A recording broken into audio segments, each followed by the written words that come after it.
আজ আমি রেডি হচ্ছি স্টুডিওতে যাওয়ার জন্য। তো আমি তো অবভিয়াসলি শাড়িই পরবো, কারণ আফটার অল শাড়ি পরার বয়স হয়ে গেছে। মানে শাড়ি পরার কোনো বয়স হয় না, বাট ঠিক আছে, ভালো লাগে শাড়ি পরতে। আমার সাথে একটা আজকে ছোট্ট মতন দুর্ঘটনা ঘটে গেছে। দুর্ঘটনা ঠিক নয়, সেটা হলো আমি আমার প্রিয় সিপারটা হারিয়ে ফেলেছি।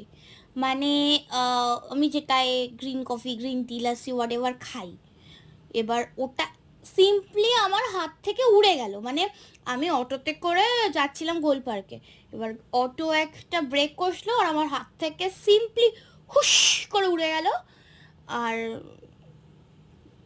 তোলার মতন অবস্থাও ছিল না, কারণ পিছনে অনেক গাড়ি ছিল। এবার আমি যদি অটো কাকুকে বলতাম যে অটোটা থামাও, আমাকে খুব ঝাড়তো।